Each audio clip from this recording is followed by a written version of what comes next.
हम इस समय उस विद्यालय में आए हुए हैं जो नूरपुर के बच्चे रफात नगर में आ गए हैं और वहाँ पर हमारे साथ सर हैं और सर से जानें कि बच्चे जो वहाँ से यहाँ आए हैं कोई उसको लेके यहाँ बैठने की कोई प्रॉब्लम या और कोई समस्या तो नहीं हो रही है।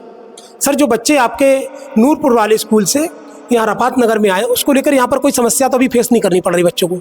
नहीं, यहाँ मेरे पीएस रफात नगर में जो है 34 बच्चे हैं और जो विद्यालय मर्ज होके आया है पीएस नूरपुर, उनके यहाँ से 43 बच्चे आए। तो हमारे पास पर्याप्त कमरे भी हैं, फर्नीचर भी है टीचरों के लिए और बच्चों के लिए बैठने की सारी व्यवस्थाएं। तो अभी आपके जो विद्यालय में सर अभी फर्नीचर बच्चों के बैठने के लिए नहीं आया है, तो विद्यालय में सर एडमिशन की डेट जो सितंबर तक थी और उससे पहले ही विद्यालय बंद हो गए, क्या सरकार को कुछ समय और देना चाहिए था जो एडमिशन और हो जाते बच्चों के? अब ये निर्णय सरकार का, उन्होंने अपने हिसाब से जो निर्णय लिया है तो सही लिया होगा। बच्चे तो सर अभी ज़मीन पे बैठे, इन लोग के लिए फर्नीचर की व्यवस्था नहीं हो पा रही है और बहुत प्राइवेट स्कूलों में फर्नीचर की व्यवस्था होती है, तो क्या इस वजह से कुछ बच्चे प्राइवेट स्कूलों में ज़्यादा जा रहे हैं सर? फर्नीचर कुछ स्कूलों में तो है और हम लोगों से अभी सूचना ली गई है और उम्मीद है जल्दी फर्नीचर आ जाएगा। और फर्नीचर से शायद मेरे हिसाब से तो फ़र्क नहीं पड़ना चाहिए बच्चों की संख्या पे। बैठने की व्यवस्था पट्टी की है और फर्नीचर उम्मीद है जल्दी आ जाए। सर, एक भाजपा के मंत्री जी का बयान है कि सरकारी टीचरों की वजह से स्कूल बंद हुए। अब ये तो कहने के लिए भाई कोई किसी के ऊपर आरोप लगा सकता है, ये कैसे कहा जाता है कि कोई पर्सनल एक व्यक्ति बच्चों की संख्या कम करने के लिए जिम्मेदार है। अच्छा, कुछ माता पिता या जो और लोग हैं जो प्राइवेट स्कूलों में अपने बच्चों को पढ़ाते हैं, उन लोगों का कहना ये है कि सरकारी स्कूल के टीचर बच्चों की तरफ ध्यान नहीं देते सर। अब ये तो कोई भी कुछ कह सकता है। वैसे तो मेरा कहना ये है कि सरकारी स्कूल में जो अध्यापक आए हैं वो कंपटीशन क्रॉस करके आते हैं और जो प्राइवेट स्कूल के अध्यापक हैं वो ये कंपटीशन क्रॉस नहीं कर पाते हैं, तभी तो प्राइवेट में पढ़ा रहे हैं। तो मेरा मानना तो ये है कि सरकारी स्कूल का जो टीचर है ज़्यादा योग्य है। सरकारी स्कूल के जो टीचर हैं उनकी क्वालिफिकेशन प्राइवेट स्कूलों के टीचरों से कई गुना ज़्यादा होती है और वो एक बेहतर शिक्षक के रूप में आते हैं यहाँ पर, तभी बच्चों को उन्हें आगे सरकार नियुक्त करती है कि बच्चों को वो आगे पढ़ाएं। परंतु उसके बावजूद भी लोग सरकारी स्कूल को छोड़कर प्राइवेट स्कूलों में क्यों जाना चाहते हैं? ऐसी क्या सुविधा है वहाँ? अब सोच है लोगों की, उन्हें लगता है कि प्राइवेट स्कूल में हम पैसे खर्च करेंगे, अपना बैग किताबें ड्रेस अपना खर्च करेंगे तो हो सकता है हमारे बच्चों को वहाँ ज़्यादा अच्छा मिल जाए। सर, किताबें और बैग तो सरकार भी दे रही। हाँ, सरकार दे रही है, लेकिन उन्हें लगता है हम अपना खर्च करके बच्चे को बाहर भेजेंगे, शहर भेजेंगे तो शहर में ज़्यादा अच्छी पढ़ाई हो जाएगी, शहर में ज़्यादा बेहतर पढ़ाई हो जाएगी।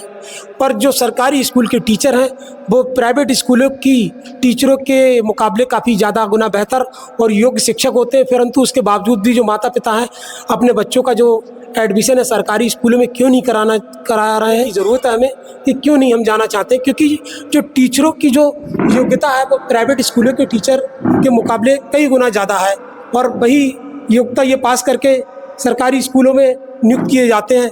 भाई हम अब उसी स्कूल में आए हैं जहाँ पर जो स्कूल से दूसरे स्कूल में बच्चे मर्ज होके आए हैं। इस क्लास में भी कुछ बच्चे आए हुए हैं मर्ज होके,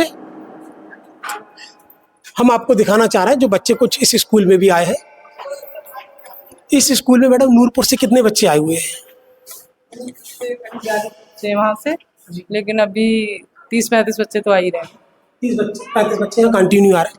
फिलहाल इस विद्यालय में यहाँ पर बैठने की सुविधा और बिजली की व्यवस्था बेहतर है, इसलिए बच्चे यहाँ पर पढ़ रहे हैं।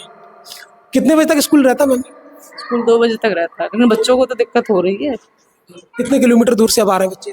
है करीब 1-1.5 किलोमीटर पड़ ही जाता है। 1-1.5 किलोमीटर बच्चे इधर आ रहे हैं और बच्चों को ये परेशानियाँ आने की जो परेशानियाँ रहेंगी चल रहा है, बच्चे बैठे हुए हैं पर फर्नीचर की व्यवस्था अभी यहाँ पर मौजूद नहीं है। शायद इस वजह से भी कुछ माता पिता अपने बच्चों को, कुछ बच्चे जो प्राइवेट स्कूल में चले जाते हैं, लोगों में एक अपना देखकर मन बन जाता है कि हमारा बच्चा भी फर्नीचर पे बैठे और अच्छा बैग लेके जाए, क्योंकि यहाँ बच्चे चटाई पर बैठे हुए हैं, आप देख सकते हैं। तो इसी वजह से कुछ लोगों में ये धारणा अपनी हो गई है। पर सरकारी स्कूल के टीचर की योग्यता काफ़ी बेहतर होती है, क्योंकि जो बच्चे नूरपुर से यहाँ आए हैं उनसे जानना चाहेंगे कि उन्हें क्या परेशानी हो रही है। आप आने जाने का रोड भी चलता है, अगर एक्सीडेंट किसी को हो जाए, इसलिए हमें ये परेशानी है। हमें ये दिक्कत है कि ठंडों में बहुत ज्यादा कोल्ड होता है, कोई भी जानवर आकर हमें कुछ कर दे, इस चीज का डर है हमें। जानवरों का भी डर है और बच्चों दूरी स्कूल की ज़्यादा है। तुम कहाँ से आए बेटा, कौन से स्कूल में पढ़ते थे पहले? नूरपुर। नूरपुर में। अब यहाँ रफात नगर में आपका एक कक्ष यहाँ बैठ रहे हो, कैसा लग रहा है? मतलब स्कूल घर से निकलो तो तुरंत आ जाते हैं स्कूल में, इसलिए यहीं पर आकर बहुत परेशानी होती है। बच्चों को अब ये परेशानियां, क्योंकि दूरी होने की वजह से बच्चों को परेशानियां फेस करनी पड़ेंगी, और भी कई रास्ते की जो समस्याएं बच्चे बता रहे हैं, क्योंकि रोड काफ़ी चलता है, छोटे बच्चे हैं, कक्षा 1 के भी बच्चे काफ़ी छोटे होते हैं, और इसी को लेकर बच्चों को परेशानियां फेस करनी पड़ेंगी। नेक्स्ट वीडियो मिलेंगे। जय हिंद।